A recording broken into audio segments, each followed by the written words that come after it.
Welcome to prime time debate. Telangana రాజకీయాల్లో గత 3-4 రోజులుగా కూడా బండి దుమారం రేగుతోంది. సన్ ఆఫ్ బండి టార్గెట్గా కేంద్ర మంత్రి బండి సంజయ్పై అటు బీఆర్ఎస్ ఇటు కాంగ్రెస్ విమర్శలు ఆరోపణలు ఎక్కుపెడుతున్నాయి. ఇటు బండి భగీరథ్కి కూడా పోలీసులు నిన్న నోటీస్ ఇచ్చారు, విచారణకు హాజరు కావాలి. ఆల్రెడీ సిట్టు విచారణ పోక్సోపై సిట్ ఏర్పాటైంది, ఆ సిట్టు విచారణకు హాజరు కావాలని బండి భగీరథ్కి సన్ ఆఫ్ బండి సంజయ్ ఆయనకు నిన్న నోటీసులు ఇచ్చారు. ఈరోజు కొద్దిసేపటి క్రితమే బండి భగీరథ్ ఒక మెయిల్ చేశారు. పేట్ బషీరాబాద్ స్టేషన్ హౌస్ ఆఫీసర్ సిఐకి వచ్చిన మెయిల్ ఇప్పుడు నా చేతిలో ఉంది. ఈ మెయిల్లో ఆయన క్లియర్గా మెన్షన్ చేశారు, ఈ ఒక్కరోజు అంటే ఈరోజే విచారణకు రావాలని ఈ నోటీస్లో నిన్న ఇచ్చిన నోటీస్కి రిప్లైగా ఆయన చూపించారు. ఇందులో రేపు విచారణకు వస్తాను, ఈ రోజు రావాల్సింది ఒక రోజు నాకు గడువు ఇవ్వండి, 2 రోజుల గడువు కోరారు. ఎల్లుండి విచారణకు వస్తానంటూ ఆయన ఈ మెయిల్ స్టేషన్ హౌస్ ఆఫీసర్కి రాశారు. సిట్టు విచారణకు హాజరయ్యేందుకు వస్తాను, తనపై ఫాల్స్ అలిగేషన్లు చేస్తున్నారు, తనపై తన కుటుంబానిపై తప్పుడు ఆరోపణలు చేస్తున్నారు. దీనికి సంబంధించి ఆరోపణలు తప్పు అని రుజువు చేసేలా సాక్ష్యాధారాలతో వస్తానంటూ బండి భగీరథ్ సన్ ఆఫ్ బండి సంజయ్ రాసిన మెయిల్ నా దగ్గర ఉంది, మెయిల్ కాపీ. కొద్దిసేపటి క్రితమే ఇది రాశారు. ఎల్లుండి విచారణకైనా పేట్ బషీరాబాద్ పోలీస్ స్టేషన్కి రాబోతున్నారు. అక్కడ సిట్టు విచారణకు హాజరవుతారు. మొన్న కూడా సిట్టు విచారణ తర్వాత 2 సార్లు బాధిత బాలిక ఎవరైతే ఉన్నారో ఆమె ఆ కుటుంబ సభ్యులను విచారించారు. సిట్టు విచారించిన తర్వాత మొదట్లో ఈ ఎఫ్ఐఆర్ నమోదైన మొదట్లో బిఎన్ఎస్ సెక్షన్ 74, 75 అదేవిధంగా పోక్సో చట్టంలోని 11తో పాటు సెక్షన్ 12 కింద కేసు నమోదు చేశారు. ఇవన్నీ కూడా దాదాపు 1 నుంచి 5 సంవత్సరాల జైలు శిక్ష, జరిమానా. బిఎన్ఎస్ సెక్షన్ 74 కింద కేవలం 1 to 5 years జైలు శిక్ష, జరిమానా ఉండేది. బిఎన్ఎస్ సెక్షన్ 75 కింద లైంగిక వేధింపుల కిందికి వస్తుంది. దాదాపు అది 3 సంవత్సరాల కఠిన కారాగార శిక్ష లేదా జరిమానా లేదా 2 విధించే అవకాశం ఉంది. ఒక మహిళ గౌరవాన్ని దెబ్బతీయడానికి బలవంతంగా చేసిన ప్రయోగం కింద 1 నుంచి 5 సంవత్సరాల జైలు శిక్ష, ఈ సెక్షన్లు ఉన్నాయి. అదేవిధంగా పోక్సోలోని 11(12) ప్రకారం బాలుడు లేదా బాలికపై లైంగిక వేధింపులు, దీనికి కూడా శిక్ష కేవలం 3 ఏళ్ళు జరిమానానే ఉండేది. అయితే సిట్టు ఏర్పాటు కావడం విపక్షాలు ముఖ్యంగా బీఆర్ఎస్ ఈ అంశాన్ని చాలా సీరియస్గా టార్గెట్ చేసింది, రాజకీయంగా వాడుకునే ప్రయత్నం చేసింది. ఎందుకంటే సరిగ్గా ఈ ఇష్యూ జరగడానికి 2-3 రోజుల ముందే కేటీఆర్ను ఉద్దేశించి బండి సంజయ్ ఒక ఘాటైన ప్రెస్ మీట్ పెట్టారు. అది బీఆర్ఎస్ శ్రేణులను, బీఆర్ఎస్ నాయకులను ఇంకా రెచ్చగొట్టినట్లయింది. కేసీఆర్ కొడుకు అయితే ఇలాంటి వ్యాఖ్యలు కేటీఆర్పై చేశారు. కేటీఆర్ను ఉద్దేశించి చాలా పరుష పదజాలాలు, అది బీఆర్ఎస్ ట్రిగ్గర్ అవ్వడానికి ఒక కారణమైంది. దాంతో దొరికిన అస్త్రాన్ని బీఆర్ఎస్ పూర్తి స్థాయిలో వాడుకుంటుంది. విమర్శలు, ఆరోపణలు, మహిళా కమిషన్లను కలవడం, బాలికా సంరక్షణ కమిషన్లను కలవడం, ఇలాంటి చాలా ప్రయత్నాలు చేశాయి. ఆందోళనలు, ఈవెన్ పేట్ బషీరాబాద్ పోలీస్ స్టేషన్ ముందు మహిళల ఆందోళన, ఆ తర్వాత డీజీపీ కార్యాలయం వద్ద బీఆర్ఎస్ ఆందోళన, కేటీఆర్ వరుస ట్వీట్లు ఈరోజు కూడా ట్వీట్ చేశారు. ఈ ఆరోపణలతో సిట్టు ఏర్పాటైంది. సిట్టు విచారణ తర్వాత సెక్షన్లు మార్చారు. ఇది పోక్సో కింద సెక్షన్ 5/1 రెడ్ విత్ 6 కింద చేశారు. ఇది చాలా సీరియస్ నేరం. దాదాపు ఇది రుజువైతే 20 ఏళ్ల పాటు 20 సంవత్సరాల జైలు శిక్ష కూడా పడే సెక్షన్ ఇప్పుడు ప్రస్తుతం బండి భగీరథ్పై ఉంది. దాంతో రాజకీయంగా దుమారం రేగుతుంది. ఈ విషయంలో కొంత కాంగ్రెస్ నేతలు మొదట్లో సైలెంట్గా ఉన్నారు, కానీ ఇప్పుడు ఒక్కొక్కటిగా నోరు విప్పుతున్న పరిస్థితి. పొన్నం ప్రభాకర్ మొన్న, ఈరోజు మహేష్ కుమార్ గౌడ్ ఇలా కొంతమంది మాట్లాడుతున్నారు. అయినప్పటికీ కాంగ్రెస్ సర్కార్ ఏదో సహకరిస్తుంది కేంద్ర మంత్రి బండి సంజయ్కి, కేంద్ర సహాయ మంత్రిగా ఒక విమర్శలు, ఆరోపణలు వస్తున్నాయి. అయితే ఈరోజు ఇంట్రెస్టింగ్గా భగీరథ్ ఎల్లుండి విచారణకు రాబోతున్నారు. ఆ అమ్మాయి మైనర్ కాదు మేజర్ అంటూ ఆయన చేస్తున్న ఒక వాదన కనిపిస్తుంది. అంటే మైనరా మేజరా ఎవరిపై తప్పు జరిగినా బాధితురాలే ఆమె, ఖచ్చితంగా ఆ మహిళకు న్యాయం జరగాల్సిందే. కాకపోతే ఇక్కడ ఒక చిన్న తేడా ఏంటంటే మైనర్పై జరిగి ఉంటే మాత్రం అది ఖచ్చితమైన చాలా తీవ్రమైన నేరంగా ఉండబోతుంది. అదే బాధిత మహిళపై ఉంటే కొంత దానికి సెక్షన్లలో లేకుంటే శిక్షలో, చట్టంలో కొంత వెసులుబాటు వచ్చే అవకాశం ఉంది. కాబట్టి ఆ రకంగా ఆమె మేజర్ అని చెప్పే ప్రయత్నం బండి భగీరథ వైపు నుంచి జరుగుతున్నట్లుంది. ఎల్లుండి ఆయన ఏం చెప్తారు, ఏం చేద్ది అనేది చెప్పాల్సి ఉంది. దీనిపై బీజేపీ నేతలు మాత్రం కొంత స్పందించడానికి ఆచితూచి స్పందిస్తున్నారు, పెద్దగా స్పందించట్లేదు. అంటే ఏం మాట్లాడితే ఎలా ఉంటుందో, ఒకవైపు బాలిక, మరోవైపు పార్టీ కేంద్ర మంత్రి, ఎలా మాట్లాడాలి, ఏం చేయాలి అర్థం కాని పరిస్థితి. ఈ నేపథ్యంలో వాదోపవాదాలు అయితే నడుస్తున్నాయి. మాతో పాటు డిబేట్లో జరుగుతున్నారు, దీనిపైన మాట్లాడదాం. ముఖ్యంగా బీఆర్ఎస్ టార్గెట్ చేసింది ఈరోజు బండి భగీరథ్ కనిపించట్లేదు అంటూ. సాధారణంగా పోలీసులు చేసే పని పోస్టర్లు వేయడం, మోస్ట్ వాంటెడ్ లేకుంటే కనిపించట్లేదు, పారిపోయాడు, పట్టించిన వారికి బహుమతులు, ఇలాంటి పోస్టర్లు మనం సినిమాలో చూస్తాం, బయట కూడా పోలీసులు వేస్తుంటారు. ఆ పని ఈరోజు బీజేఆర్ఎస్ చేసిందనే ఆరోపణ ఎదుర్కొంటుంది. అది ఎవరు వేశారు క్లారిటీ లేకపోయినా ఇప్పుడే ఇలాంటి ఆరోపణలపైన జైలుకి వెళ్ళి వచ్చిన క్రిషాంక్ గారు 2 రోజుల క్రితం వరకు అయితే జైల్లోనే ఉన్నారు. జైలు నుంచి వచ్చిన క్రిషాంక్ గారు మనతో జాయిన్ అవుతున్నారు డిబేట్లో. అదేవిధంగా ఈరోజే కార్పొరేషన్ చైర్మన్గా పదవి బాధ్యతలు తీసుకొని మన డిబేట్లో జాయిన్ అవుతున్నారు కాంగ్రెస్ పార్టీ నేత చరణ్ కౌశిక్ గారు కూడా మనకు లైవ్లో అందుబాటులో ఉన్నారు. చరణ్ గారు, క్రిషాంక్ గారు, మన డిబేట్లోకి వెళ్ళే ముందు నిన్న బండి సంజయ్ ఒక ర్యాలీలో ఏదైనా సిద్ధంగా ఉన్నాం ఎదుర్కోవడానికి అని చెప్పి మాట్లాడిన మాటలు, దాని కౌంటర్గా ఈరోజు బీఆర్ఎస్ కూడా రియాక్ట్ అయింది. గంగుల కమలాకర్ గారు, ఇద్దరు కరీంనగర్ జిల్లా నేతలే, వాళ్ళిద్దరు ఏమన్నారు ఒకసారి చూద్దాం. ఇక్కడ భయపడే ప్రసక్తి లేనా రే ఆంజనేయ స్వామికి నిప్పు పెడితే అదే నిప్పుపై లంకను మొత్తం ఎట్లా దానం చేసిందో ఇలా బండి సంజయ్ని గెలికిరి వాళ్ళ మీరు పెట్టిన నిప్పు ఒక ఆంజనేయ స్వామిలాగా ఈ దళారుల వ్యవస్థను, ఈ అక్రమార్క వ్యవస్థను, ఈ కుటుంబ వ్యవస్థను, ఈ అవినీతి వ్యవస్థను పక్కా దగ్ధం చేస్తా, దహనం చేస్తా, ఇదే కాసాపు జెండా పడతా తెలంగాణ మొత్తం చుట్టుమిట్టి ఈ రోజు ఎవరైతే కుట్రలు చేస్తుండో, ఎవరైతే కుతంత్రాలు చేస్తుండో, ఎవరైతే నా కుటుంబాన్ని బజార్లో వడేసిండో, ఎవరైతే నా కార్యకర్తల లోపల ఆవేదన రగిలించిండో, నా పార్టీని ఇబ్బంది పెట్టిండో, నా కార్యకర్తల్ని ఇబ్బంది పెట్టిండో, ఏ ఒక్క వ్యక్తిని కూడా విడిచిపెట్టే ప్రసక్తి లేదన్నా. ఎవరైతే కుట్ర పన్నారో వారందరూ కూడా అంతు చూస్తా అని ఒక బెదిరింపు ధోరణిలో మీరు చెప్పడం అనేది దాన్ని పూర్తిగా ఖండిస్తున్నాము. ఇలాంటి మానుకోండి. ఎవరిని బెదిరిస్తున్నారు, ఎవరు అంతు చూస్తారు? ఆ బాధితురాలను అంతం చేస్తారా? లేకుంటే ఎవరు మాట్లాడిన రాష్ట్రంలో ఎవరు మాట్లాడినా కూడా అంతం చేసే దిశగా ఈ మాటలు ఒక హోమ్ మినిస్టర్ స్థాయిలో ఇది మీకు మంచిది కాదు. కాబట్టి దీన్ని పూర్తిగా సంపూర్ణంగా మేము ఖండిస్తూ, ఇప్పటికైనా మీరు నేను చట్టానికి సహకరిస్తా అని చెప్పారు, చట్టానికి సహకరించండి. రైట్ క్రిషాంక్ గారు, ఈ వ్యవహారం చట్టం, న్యాయం, పోలీసులు, విచారణ, దీనికి సంబంధించిన అంశం ఖచ్చితంగా అది దానికంటే ఎక్కువగా రాజకీయంగా మారినట్లుగా అనిపిస్తుంది. ఎందుకంటే బండి సంజయ్ ఒక కేంద్ర మంత్రి కావడం, సరిగ్గా 2 రోజుల ముందే కేటీఆర్ని ఉద్దేశించి చాలా ఘాటైన విమర్శలు చేయడం, దాంతో బీఆర్ఎస్ కొంచెం దీన్ని సీరియస్గా తీసుకున్నట్టుంది. లాస్ట్కి సెక్షన్లను మార్చి టైట్ చేసేంత వరకు మీ పోరాటం సాగింది. ఈరోజు ఇంకా విచిత్రంగా మీరు ఎక్కడ గోడల మీద చూస్తున్నాను చాలా పోస్టర్లు కనిపించట్లేదని. అంటే ఆయన కొడుకు చేసిన తప్పుకి బండి సంజయ్ని రాజకీయంగా ఇబ్బంది పెట్టాలనో, లేకుంటే రాజకీయంగా ఆయన డ్యామేజ్ చేయాలని ఎవరో కుట్ర చేస్తున్నారనే వెర్షన్లో ఆయన మాట్లాడుతున్నారు. ఫస్ట్ కళ్యాణ్ గారు, కేటీఆర్ గారి మీద ఏదైతే స్టేట్మెంట్స్ బండి సంజయ్ గారు చేసిరో అవివేకమైన స్టేట్మెంట్స్, కానీ దాన్ని దీనికి లింక్ పెట్టాల్సిన అవసరం లేదు. ఇలా బీఆర్ఎస్ కాకపోతే ఆ బాధితురాల పక్షాన ఎవరు నిలబడాలో మనం మాట్లాడుకోవాలి. ఎందుకు అనంటే మొత్తం ఒక వ్యవస్థ మొత్తం కూడా భారతీయ జనతా పార్టీకి చెందిన వాళ్ళందరూ కూడా వీడియోలు కానివ్వండి, ఇవాళ బండి భగీరథే ఆ అమ్మాయికి సంబంధించిన ప్రైవేట్ ఫొటోస్ని రిలీజ్ చేస్తున్నాడు కదా. కాంగ్రెస్ ప్రభుత్వం ఈ 6 రోజుల నుంచి అరెస్ట్ చేయనందుకు, ఆయనకు ఆ అవకాశం ఇచ్చినందుకు, ఆయన అడుగుతున్నట్టు ఇంకొక 2 రోజులు అనుకోండి కళ్యాణ్ గారు, ఆయనకి ఇంకో 2 రోజులు అవకాశం ఇస్తే మొత్తం క్యారెక్టర్ అసాసినేషన్, కరియర్ అసాసినేషన్ కూడా చేసేస్తారు. ఇవాళ ఆ అమ్మాయి పక్షాన ఎవరు మాట్లాడాలి? ఒకవేళ మీకు అట్లా అనిపిస్తుంది బీఆర్ఎస్ మాట్లాడుతుందంటే బరాబర్ ఆ అమ్మాయి గురించే కాదు, ఎందుకు హైదరాబాద్ల గురించి మాట్లాడడం, మూసీ బాధితుల గురించి మాట్లాడడం, లగచర్ల రైతుల గురించి మాట్లాడుతున్నాం, ఇవాళ అదే అమ్మాయి గురించి మాట్లాడుతున్నాం. ఎందుకంటే బండి సంజయ్ గారు హోంమంత్రిగా ఉంటూ ఏకంగా ప్రధానమంత్రి నరేంద్ర మోదీ గారి వేదికను కూడా వాడుకున్నారు కదా, ఆ వేదికలో మాట్లాడారు. ఇవాళ హనుమాన్ జయంతి, ఆంజనేయ స్వామి కార్యక్రమంలో కూడా మీరు దాని గురించి మాట్లాడుతున్నారు, మీరు మీ కొడుకు గురించి క్లీన్ చిట్ తీసుకునే ప్రయత్నం చేస్తున్నారు.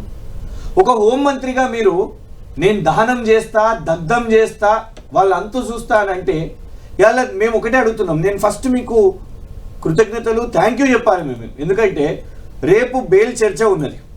ఇలా తెలంగాణ రాష్ట్రం అందరూ కూడా బెయిల్కి ముందు ఇవాళ జరిగే చర్చ మా వాదన ఏంటంటే రేపు బండి సంజయ్ గారి అబ్బాయి బండి భగీరథ్కి బెయిల్ దొరకొద్దు. అలాగా మరి కాంగ్రెస్ ప్రభుత్వం కంటెస్ట్ చేస్తుందా మాకు తెలియదు కానీ బెయిల్ దొరకొద్దు. ఎందుకు అంటే కృష్ణ గారు చెప్తారు? ఒక్క నిమిషం, బెయిల్ దొరకాలా వద్దా అనేది పార్టీలు డిసైడ్ చేస్తాయా? పార్టీలు డిమాండ్ చేస్తాయా?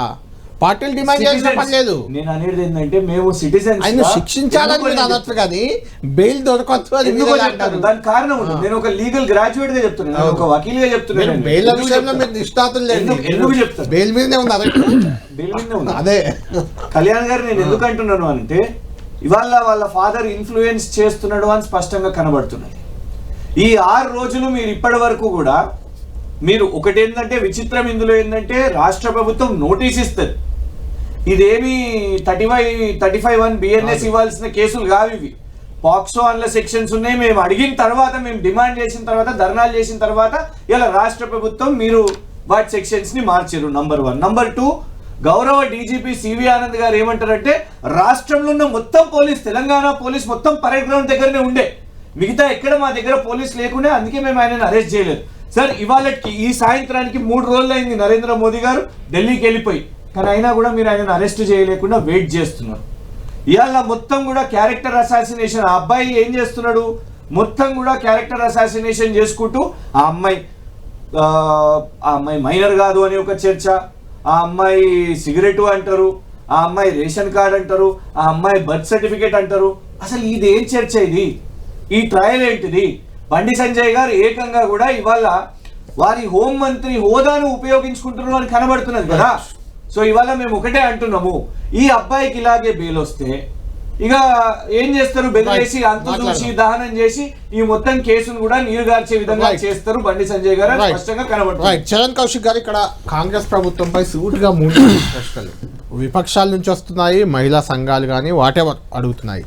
ఏంటంటే ఒక పోక్సో కేసు అంటే చాలా సీరియస్ అఫెన్స్, అది ఎవరిపైనన్నా కానీ అది, దాన్ని జాప్యం చేశారని ఒకటి. 2 రోజులు ప్రధాని పర్యటన ఉంది కాబట్టి పట్టించుకోలే అని చెప్పిన వెర్షన్ మీద కూడా విమర్శలు ఉన్నాయి. 3వది, దీనిపైన ఫస్ట్ ఉన్న సెక్షన్లు తర్వాత మారాయి. అంటే ఆ పోలీసులపై యాక్షన్ తీసుకుంటారా, లేకుంటే మార్చినందుకు మరి ఈ పోలీసులు తప్పు చేసినట్ట మీరు చెప్పాలి. 3వది, ఈ పోక్సో లాంటి కేసుల్లో అసలు సిట్టు విచారణలు, నోటీసులు అనేవి ఇన్ జనరల్గా ఉండవు. సిట్ ఎందుకు ఏర్పాటైంది, నోటీస్ ఎందుకు ఇచ్చారు? ఆయన అంటే బండి భగీరథ్ కానీ వాటెవర్ ఒకరిని మీరు పట్టుకోలేని పరిస్థితిలో ఉన్నారా? ఆయన వచ్చి లొంగిపోతే తప్ప పోలీసులు పట్టుకోలేరా? తెలంగాణ పోలీస్ అంతా వీక్గా ఉందా?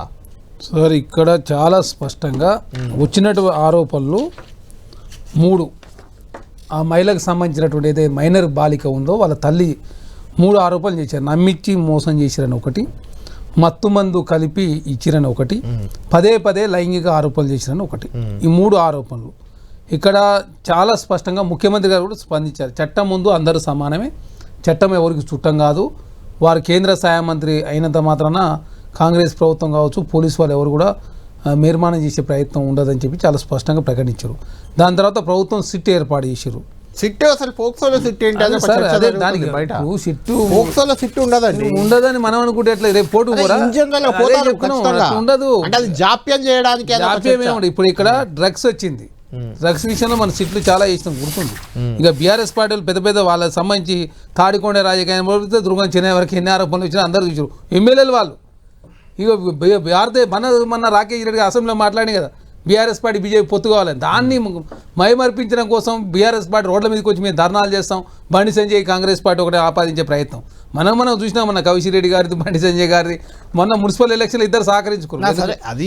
మన మున్సిపల్ ఎలక్షన్ తర్వాత డూబ్ గేమ్, మన కరీంనగర్లో డూబ్ గేమ్ మనం చూసినాం. మన కౌశిక్ రెడ్డి గారి ఆఫీస్ మీద వాళ్ళు దాడి, వీళ్ళంతా యవానం. ఇక్కడ చాలా స్పష్టంగా కాంగ్రెస్ డ్రగ్స్ విషయంలో ఉక్కుపాదం ప్రయత్నం కాంగ్రెస్ పార్టీ చేస్తాం. బండి సంజయ్ గారు గుండుకు కారణం డ్రగ్స్ అని చెప్పి వీళ్ళు డ్రగ్స్ టెస్ట్ చేసుకోరా, వాళ్ళు డ్రగ్స్ చేసుకోరా. బండి సంజయ్ గారు కొడుకుది కాంగ్రెస్ పార్టీకి ఆపాదించే ప్రయత్నం చేస్తే ఎట్లా? బీఆర్ఎస్ పార్టీ ఊకుంటుందా? వాళ్ళకు అకౌంట్లో 1000 కోట్ల రూపాయల అకౌంట్లు ఉన్నాయి, వాళ్ళు అడ్వకేట్లు ఉన్నారు, వాళ్ళు కోర్టుకు పోతారు. సిట్టు తప్పని చెప్పేసి కోర్టుకు పోరా? మన కాళేశ్వరం కమిషన్ విషయంలో కోర్టుకు పోలే, అదేవిధంగా అడ్వకేట్లు పెట్టుకుని కోర్టుకు పోతారు, ఊకుంటారా? కాబట్టి నిబంధనలు లోబడి ఎక్కడ కూడా కాంగ్రెస్ ప్రభుత్వం ఏదో భారతీయ జనతా పార్టీ మేలు చేసే ప్రయత్నం లేదు. చాలా స్పష్టంగా ముఖ్యమంత్రి గారు స్పందించారు. ఇక్కడ మన భేదమే లేదు, ఆయన భారతీయ జనతా పార్టీ కావచ్చు హోంశాఖ మంత్రి ఉన్నంత మాత్రాన చట్టం ఎవరికి చుట్టం కాదని చెప్పి చాలా స్పష్టంగా ప్రకటించారు. ఇక్కడ ఏంటంటే డ్రగ్స్ అంశం ఉంది, ఫలదపాలుగా లైంగికంగా వేధించారనేది ఉంది కాబట్టి దాని విషయంలో సిట్టు విచారణ చేసారు. సిట్టు ఏర్పాటు చేసి సిట్టు ఇచ్చిన నివేదిక ఆధారంగా చర్యలు తీసుకుని సెక్షన్లు మార్చడాన్ని ఎలా సమర్పిస్తారు? ఫస్ట్ ఒక సెక్షన్, తర్వాత ఒక సెక్షన్లు. సార్ ఇప్పుడు ఫస్ట్ చిన్న సెక్షన్లు పెట్టడం, తర్వాత పెద్ద సెక్షన్ మార్చడం, అయితే ఏదో తప్పు కదా. ఏముండదు, ఎప్పుడైనా కేసు ఫస్ట్ తీసుకుంటారు, తర్వాత ఇంట్రాగేషన్ చేసిన తర్వాత సెక్షన్లు మారుతుంటాయి. ఎవరికైనా తెలియదు ఏముంది. బలవంతంగా బాధితురాలని 3-4 గంటలు 8 గంటలు ఆపారు పోలీస్ స్టేషన్ లో. లేదు, ఇప్పుడు వాళ్ళు బయటకు వచ్చి బండి సంజయ్ గారి కొడుకు మీదనే వారు మాట్లాడిన తర్వాత కాంగ్రెస్ పార్టీ వాళ్ళని ఏంది బుద్ధగించే ప్రయత్నం మాకేం అవసరం? బండి సంజయ్ గారు మా పార్టీ నాయకుడా, లేకపోతే మేమన్నా కలిసి పోటీ చేస్తామని చెప్పి రాకేష్ రెడ్డిగా మేము మాట్లాడలే కదా. కాబట్టి అనవసరంగా బీఆర్ఎస్ పార్టీ ఏంటంటే Bharatiya Janata party BRS party వేరేని Mudra వేదికపై ప్రధాని సమక్షంలో ప్రియమిత్ర అంటూ రేవంత్ రెడ్డి గారు బండి సంజయ్ అన్నది కూడా ట్రోల్ అవుతుంది.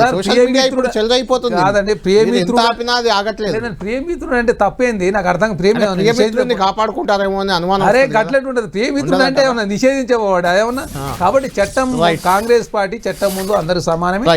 BRS party BJP Congress party వేరు కాదు, అందరి చట్టం ఒకే విధంగా అని చెప్పి కాంగ్రెస్ పార్టీ. రైట్, మనతో పాటు విఠల్ గారు, బీజేపీ అధికార ప్రతినిధి విఠల్ గారు లైవ్ లో ఫోన్ లైన్ లో అందుబాటులో ఉన్నారు. విఠల్ గారు, కొంత ఈ ఇష్యూలో బీజేపీ అంటే మీరు పక్కా పొలిటీషియన్ కాదు కాబట్టి లైన్ లోకి వచ్చారు అనుకుంటున్నా నేను. బీజేపీ నేతలకు ముందు నుయ్యి వెనుక గొయ్యిలాగా ఏం మాట్లాడాలో అర్థం కాని పరిస్థితిలో ఉన్నట్టున్నారు. ఈ ఇష్యూని మీరు ఎలా చూస్తున్నారు? గుడ్ ఈవినింగ్ కళ్యాణ్ అన్న, అక్కడ ఉన్నటువంటి మిత్రులకు కూడా. సో ఇది ఇప్పుడు ఇవాళ కేసు ఏ స్టేజ్ లో ఉందంటే 2 ఎఫ్ఐఆర్లు అయినాయి, కోర్టు ప్రొసీడింగ్ జరుగుతూ ఉంది, సిట్ ఏర్పాటు చేశారు, పోలీస్ డిపార్ట్మెంట్ ఇన్వెస్టిగేషన్ జరుగుతూ ఉంది. ఇదంతా కూడా సబ్జ్యూడిస్ అయితే రకంగా మాట్లాడాలనుకుంటే సరే. భారతీయ జనతా పార్టీ విషయానికి వస్తే, భారతీయ జనతా పార్టీ అనేది బండి సంజయ్ గారు భారతీయ జనతా పార్టీ నాయకుడే కావచ్చు, కానీ వాళ్ళ ఫ్యామిలీలో ఉన్నటువంటి ఫ్యామిలీ మెంబర్ అంటే కొడుకు, బండి సంజయ్ గారి కొడుకు అనేది భారతీయ జనతా పార్టీకి ప్రత్యక్షంగా సంబంధం ఉండదు. అంటే ఈ నేరాలు కానీ ఎవరు నేరం చేసినా వ్యక్తిగతమే అయితే తప్ప పార్టీకి ఆపాదించాల్సిన అవసరం లేదు, నెంబర్ 1. రెండోది ఏంటంటే, నిన్న బండి సంజయ్ గారు చాలా స్పష్టంగా చట్టం తన పని తను చేసుకుపోతుంది, చివరికి నా కొడుకు అయినా సరే చట్టం ముందు సమానుడే, తప్పు చేస్తే శిక్షార్హుడే అని చాలా స్పష్టంగా ప్రకటించిన తర్వాత ఈ పార్టీకి ఎలాంటి సంబంధం లేదు ఈ కేసు విషయంలో. కోర్టులు, చట్టాలు, పోలీస్ స్టేషన్లు, పోలీసులు, ఇంట్రాగేషన్స్ ఇవన్నీ కూడా ప్రొసీడింగ్ జరుగుతూ ఉంటాయి. అంటే ఇక్కడ విఠల్ గారు, ఇక్కడ పాయింట్ ఏంటంటే బండి సంజయ్ గారిని టార్గెట్ చేయడమో లేకుంటే బండికి బ్రేక్ లేయాలనో మీ పార్టీలోనే కొందరు ఏదో వెనుకుండి ఏదో చేస్తున్నారు అనేది ఒక అనుమానంగా. రాజకీయాలు అన్ని పార్టీలు చేస్తున్నామా? ఒక కళ్యాణ్ అన్న ఒక మాట, మా పార్టీ విపక్షాలు ఎలాగూ చేస్తాయి, విపక్షాలు ఎలాగూ టార్గెట్ చేస్తాయి, మీ పార్టీలో కూడా జరుగుతుంది. ఇవాళ బండి సంజయ్ కింది స్థాయికి వెళ్ళొచ్చి, కార్పొరేట్ స్థాయికి వెళ్ళొచ్చి, ఎంపీగా ఉండి, కేంద్ర మంత్రిగా ఉండి, భారతీయ జనతా పార్టీకి పాదయాత్ర పేరు ఒక ఊపు తీసుకొచ్చినటువంటిది వాస్తవం, ప్రజలు అనుకుంటున్నారు. ఒక కీలక నాయకుడిని అవకాశం దొరికినప్పుడు తొక్కి పడేస్తాం, ఫుల్ స్టాప్ పెడదాం ఆ నాయకత్వానికి అనేది జరుగుతుంది రాజకీయాల్లో. బాధాకరమైన విషయం ఏంటంటేనా, బాధాకరమైన విషయం ఏంటంటే ఎవరికైనా, ఏ ఫ్యామిలీలో అయినా, ఎవరి ఫ్యామిలీ, ఇప్పుడు మనమే ఇప్పుడు ఈ లేటెస్ట్ ట్రెండ్ సోషల్ మీడియాలో ఏం జరుగుతుందో జడ్జిమెంట్లు ఇచ్చేస్తున్నాం మనమే. సుప్రీం కోర్టులు, హైకోర్టులు ఇవ్వాల్సిన జడ్జిమెంట్లు, డిస్ట్రిక్ట్ సెషన్ కోర్ట్స్ ఇవ్వాల్సిన జడ్జిమెంట్ మనం సోషల్ మీడియా ఇచ్చేస్తున్నాం. ఇవాళకి ఈ రోజుకి ఆ పిల్లోడు భగీరథ్ అంటాడు నిందితుడా, చట్ట ప్రకారం నిందితుడా నేరస్తుడా? నిందితుడు మాత్రమే, ఇంకా నేరస్తుడు కాదు కదా, అక్యూజ్డ్ కదా. ఈ మొత్తం ఏ సోషల్ మీడియా ఓపెన్ చేయి, నేరస్తుడు, రేప్ జరిగిపోయింది, నేరం జరిగిపోయింది, నేరస్తుడు జడ్జిమెంట్లు ఇచ్చేస్తున్నారు. సోషల్ మీడియాలో ఇన్ఫ్లుయెన్సర్స్ కానీ. అంటే విఠల్ గారు ఇది చాలా సెన్సిటివ్ ఇష్యూ. దీని మీద మనం కామెంట్లు, చట్టం, న్యాయం పక్కన పెడితే ఒక విషయం, ఏం సమాధానం చెప్పాలి? కాదు ఒక విషయం ఏంటంటే, ఆ బాలికకి భగీరథ్ కి పరిచయం ఉంది, వాళ్ళ కుటుంబంతో ఈయనకు పరిచయాలు ఉన్నాయి, వాళ్ళంతా కలిసి టూర్లకు, టెంపుల్స్ కూడా వెళ్ళిన ఫోటోలు బయటకు వచ్చాయి. ఇంత సంబంధాలు ఉన్నప్పుడు ఇలాంటి ఇష్యూని ఇంత రచ్చ చేసుకునే వరకు ఒక కేంద్ర మంత్రి హోదాలో ఉన్న సంజయ్ గారు ఎందుకు తెచ్చుకున్నారు? ఎందుకు? ఆయనకేం సంబంధం అన్న? అంటే వాళ్ళ కుమారుడే కదా, కుమారుడు ఆయన కూడా ఒక ఆవేదన వ్యక్తం చేశారు. నిన్న కుమారుడికి టైం ఇవ్వలేకపోయాను, నన్ను క్షమించండి అని కూడా అన్నారు. రెండు జరిగినాయి. డెఫినెట్ గా బాధితురాల పైన సానుభూతి ఉంటది. నేరం జరిగితే బాధితులు తప్పకుండా సానుభూతి, సభ్య సమాజ సానుభూతి ప్రకటించాలి. కేసు పెట్టిండ్రు వాళ్ళు, ఆ ఫ్యామిలీ వాళ్ళు. తర్వాత కౌంటర్ కేసు వీళ్ళు కూడా పెట్టిర్రు, హానీ ట్రాప్ జరుగుతుంది. ఆ 2 కేసులు అనేది కోర్టులు, చట్టాలు, న్యాయస్థానాలు, పోలీసులు నిర్ణయించాలి. కానీ మనం ఎవరు అని అంటున్నా నేను. తప్పు జరిగితే డెఫినెట్ గా బాధితురాలకి న్యాయం జరగాలి, తప్పు చేసిన వాడు శిక్షారుడే. బండి సంజయ్ ఒపీనియన్ కూడా ఇదే, మా పార్టీ విధానం కూడా అదే. కానీ దురదృష్టకరం ఏంటంటే సోషల్ మీడియాలో కూర్చొని, యూట్యూబ్ ఛానల్ కూర్చొని నేరస్తుడే అని ప్రకటించేసి ఉరి శిక్ష చేయాలి. రేపు జరిగి అమ్మాయి లైఫ్ ని కూడా ఎందుకు, అమ్మాయి ఎవరో మనకు తెలియదు, అమ్మాయి పేరు చెప్పాల్సిన అవసరం, చెప్పకూడదు కూడా, చెప్పొద్దు. అమ్మాయికి రేపు జరిగిందని నువ్వు నిర్ధారిస్తే రేపు పొద్దుగల అమ్మాయి లైఫ్ ఏం కావాలి? ఈ జరిగిందో జరగలేదో ఎవరికి తెలియదు. అది ఇద్దరు కలిసి తిరిగిన సందర్భాలు మనకు వచ్చిన వార్తలను బట్టి తెలుస్తుంది. రిలేషన్స్ ఉన్నారని ఎఫ్ఐఆర్ బట్టి తెలుస్తుంది. రిలేషన్షిప్ లో ఉన్నారని తల్లే చెప్తుంది. మరి అమ్మాయి లైఫ్ స్పాయిల్ చేస్తారా రేపు జరిగిందని? రేపు ఉన్నారు, వాడు మందు తాగిచ్చారు అని రకరకాల లైఫ్ ఏంది, బాధితురాల లైఫ్, ఇద్దరు జీవితాలతో ఆడుకోవడం హక్కు ఎవరిచ్చారు? కోర్టులు చట్టాలు నిర్ణయించండి. రాజకీయాలు ఎందుకు ఆపాదించాలి దీంట్లో? రాజకీయాలు, పొలిటికల్ పార్టీ, ఒక సభ్య సమాజం చేసిన పొలిటికల్ పార్టీ స్పందించాలి. టీఆర్ఎస్ పార్టీ స్పందించాలి, నేను తప్పు పట్టట్లేదు. మరి ఇవాళ చాలా నేరాలు జరిగినాయి. టీఆర్ఎస్ పార్టీ ఇట్లనే విలేజ్ వైజ్ ధర్నాలు చేసిందా? రైట్. గతంలో కవిత గారు అరెస్ట్ అయినప్పుడు మరి కేటీఆర్ గారు అరెస్ట్ తర్వాత కేసీఆర్ గారు రాజీనామాలు చేశారా? బర్తరఫ్లు అయ్యారా? రాజకీయాలు మీ పాయింట్ వ్యాలిడ్ పాయింట్ అడుగుతున్నాను. అదే గతంలో జరిగినప్పుడు ఇలా బీఆర్ఎస్ ధర్నాలు చేసిందా? వేరే చాలా సంఘటనలు జరుగుతుంటాయి, బీఆర్ఎస్ ఎందుకు వస్తుందని ఒక పాయింట్. గతంలో కవిత అరెస్ట్ అయినప్పుడు కూడా మీరేం ప్రభుత్వం నుంచి సీఎం గారు కేటీఆర్ గారు రాజీనామాలు చేయలేదు కదా, బండి సంజయ్ని ఇలా డిమాండ్ చేస్తారు అనేది విఠల్ గారు పాయింట్. అది కళ్యాణ్ గారు నిజంగా బాధేస్తున్నది. కళ్యాణ్ గారు ఆ ఇష్యూకి అంటే బాధ ఏంటిదంటే, ఇప్పుడు ఒక వేళ ఆ బాధితురాలు ఈ మన డిబేట్ చూసింది అనుకోండి, ఇద్దరు ప్రభుత్వాలు ఇప్పుడు ఎవరు మా తరఫు నుంచి నా తరఫు నుంచి ఎవరు మాట్లాడుతున్నారు, ఎందుకంటే తను బయటకు వచ్చి మాట్లాడుకోలేదు. ఇవాళ కూర్చొని భగీరథ్ నేరస్తుడా నిందితుడా ఆరోపణలా అనే ఈ ప్రశ్నలు ఎందుకు వస్తున్నాయి? ఆయన అసలు బయటికే వస్తలేడు. ఆయన బయటికి రాకపోతే ఇక్కడ మనం కూర్చొని కాంగ్రెస్ ప్రభుత్వం ఏమంటది, చట్టం ఎవరికి చుట్టం కాదు. మీరు స్ట్రైట్ క్వశ్చన్ అడిగారు కళ్యాణ్ గారు మీరు స్ట్రైట్ క్వశ్చన్ అడిగారు, ఎందుకు అరెస్ట్ చేయలేదంటే చట్టం ఎవరికి చుట్టం కాదు అని. సార్, ఇట్లాంటి కేసుల్లో 24 hours లోపే అరెస్ట్ చేయాలని వీళ్ళ జాతీయ నాయకురాలు సుప్రియా శ్రీనాటే గారు వీడియో పెట్టమంటే నాకు ఒక సెకండ్ ఇస్తే నేను పెడతాను. ఎన్నోసార్లు రాహుల్ గాంధీ గారు మాట్లాడారు, ప్రియాంక గాంధీ గారు మాట్లాడారు. పాక్సో చట్టం ఎప్పుడు వచ్చింది, అసలు నిర్భయ చట్టం ఎప్పుడు వచ్చింది? అందులో 24 hours within arrest, fast track courts ఎందుకు తెచ్చుకున్నాం మనం? మర్చిపోయిందా కాంగ్రెస్ సూత్రం? ఎంత ముద్దుగా చెప్తున్నారు, మేము నోటీస్ ఇచ్చినాం కదండి, మేము ఇంకొక 2 days టైం ఇస్తాం కదండి. అక్కడనే అర్థమైపోతున్నది చట్టం ఎవరి కోసం సపరేట్గా పనిచేస్తుంది అనేది వీళ్ళని అడుగుతున్నారు. వాళ్ళు కూడా ఏమని అంటారు, బండి సంజయ్ గారు నిన్న చెప్పారు కదా, చాలా గొప్ప మాటలు చెప్పారు కదా, చట్టము ఎవరికి వేరేగా ఉండదు, నా కొడుకుకు కూడా ఉంటే శిక్ష వేయండి అని అంటే పంపించండి మరి మీ కొడుకును. రేపు యాంటిసిపేటరీ బెయిల్ ఉన్నది కాబట్టి నేను ఎల్లుండి వస్తా అని చెప్తున్నాడు. ఎందుకు? ఆయనకు బెయిల్ వచ్చేస్తుంది అనే ధీమా. హోంమంత్రి గారు అబ్బాయి కాబట్టి మంచి అడ్వకేట్ పెడతారు కాబట్టి. సరే, నేను ఒకటే చెప్తున్నా, హనీ ట్రాప్ అని వీళ్ళు పదం అంటున్నారు కదా, అవన్నీ ఉన్నాయి కదా, ఏమన్నా ఆప్సీన్ ఫోటోసా? ఏమన్నా ఉన్నది అందులో? మేము తిరుమలకు పోయినాం, అరుణాచలం పోయినాం, సింహాచలం పోయినాం. ఇవి అసలు ఎవరు లీక్ చేస్తున్నారు? క్యారెక్టర్ అసాసినేషన్ ఎవరు చేస్తున్నారు? ఇప్పుడు బీజేపీ వాళ్ళే చేస్తున్నారు. స్టాండ్ విత్ భగీరథ్ అని trend, #trend stand with Bhagirath అని. మీరు కూడా టార్గెట్ బండి సంజయ్ నడుపుతున్నారు కదా. మేము బరాబర్ అడుగుతామండి, అరెస్ట్ విత్ బండి, అరెస్ట్ భగీరథ్ అడగొద్దా? అరెస్ట్ కాకపోతే పోటీగా వాళ్ళు నడుపుతున్నారు అంటే వాళ్ళు ఎందుకు ఓన్ చేసుకుంటారు చెప్పండి? బాధితురాల పక్షాన మేము కొట్లాడుతున్నాం, వాళ్ళు ఎందుకు ఓన్ చేసుకుంటున్నారు? వీళ్ళు ఎందుకు ఫెయిల్ అయ్యి ఫైనల్ గా మీరు అరెస్ట్ చేయడంలో కానీ ఒక విషయం చెప్పాలనుకుంటున్నాను నేను.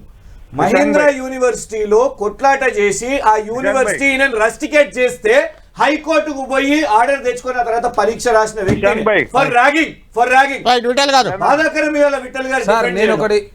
విఠల్ గారితో మాట్లాడి ఫైనల్ గా మీ దగ్గరికి వస్తాం. కళ్యాణ్ గారు ఒకటే మాట చెప్పండి. 29 మంది ఇంటర్మీడియట్ ఎగ్జామ్స్ లో సూసైడ్ చేసుకున్నారు. అప్పుడు విద్యాశాఖ మంత్రో లేకపోతే ఇంకెవరు రాజీనామా చేశారా? కవిత గారికి అమ్మాయికి న్యాయం అనగానే మీకు అన్ని గుర్తొస్తుంది. ఈ అమ్మాయి ఎందుకు చెప్తున్నానంటే, విఠల్ గారు మొన్న నాకు బేడీ లేసిరు, ఇదే ప్రభుత్వం నా ఎడమ చేయికి బేడీ లేసింది. నేను ప్రభుత్వాన్ని ప్రశ్నిస్తే నా మీద 30 కేసులు, ఒక బండి సంజయ్ని బర్తరఫ్ చేయాలి, బండి సంజయ్ రాజీనామా చేయాలి డిఫెండ్ చేస్తున్నాయి. ఆ సంస్కృతి మీ పాయింట్ అర్థమైంది, మీ ఇద్దరు పాయింట్ అర్థమైంది. ఫైనల్ గా మీరు చెప్పాలి, అధికార పార్టీ కేసీఆర్ రాజీనామా చేశాడా? రైట్, అధికార పార్టీ నాయకుడు చరణ్ గారు. అసలు కవిత గారు అరెస్ట్ అయినప్పుడు కేసీఆర్ గారు ముఖ్యమంత్రి కాదు, మేము అప్పుడు ప్రతిపక్షంలో ఉన్నాం, గుర్తు తెచ్చుకోండి. మీరు అరెస్ట్ చేసి కవిత గారు అరెస్ట్ కాదు అనేది కవిత గారు అరెస్ట్ కవిత గారు అప్పుడు ప్రతిపక్షం. అసలు మేము ప్రభుత్వంలో చరణ్ గారు అసలు ఏంటి ఈ కేసుని ఇట్లా సాగదీస్తారా, దీన్ని తేల్చేస్తారా, ఏం జరగబోతుంది ఫైనల్ గా చెప్పండి. ఏం చెప్పారు బీఆర్ఎస్ పార్టీ వాళ్ళు? సిట్టి వేసే అధికారం లేదన్నారు. మీరు ఒకసారి చెక్ చేసుకోండి. మీరు అడ్వకేట్ అని చెప్తున్నారు, సిఆర్పి సెక్షన్ 36 ఆగాలి సార్. ప్రస్తుతం బిఎన్ఎస్ఏ సెక్షన్ 32 కేసుల సమర్థవంతంగా విచారించడానికి ప్రత్యేక బృందం ఏర్పాటు చేసుకోవచ్చు అని చెప్పి సుప్రీంకోర్టు, హైకోర్టు ఆర్టికల్ 26 హైకోర్టులో, సుప్రీంకోర్టు ఆర్టికల్ 32 కింద చెప్పారు. సిట్ వేసే అధికారం లేదు చెప్పి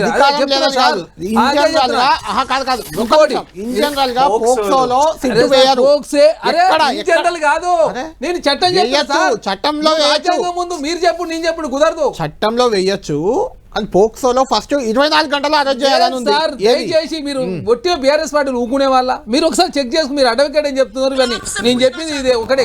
అరే కాల సంగతి వదిలేసే సార్, నేను మీ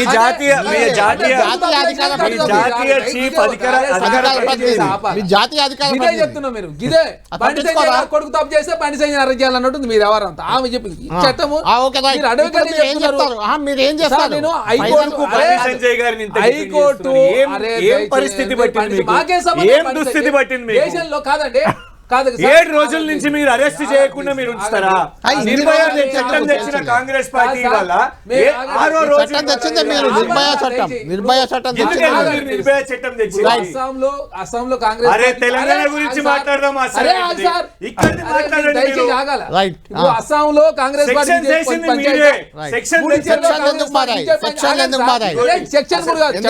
చెప్తున్నా దయచేసి.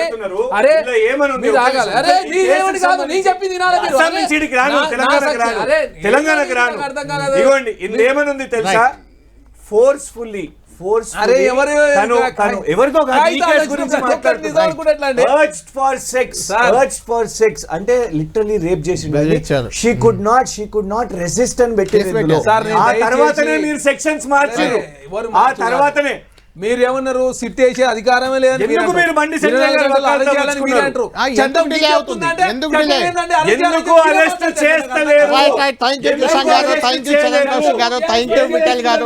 మొత్తానికి బండి సంజయ్ కుమారుడు సన్ ఆఫ్ బండి ఈ వ్యవహారం అనేది తెలంగాణ రాజకీయాల్లో హాట్ టాపిక్గా ఉంది. ఎల్లుండి ఆయన విచారణకు రాబోతున్నారు. రేపు భగీరథ్ బెయిల్ పిటిషన్పై విచారణ జరగబోతుంది కోర్టులో. రేపేం జరుగుద్ది?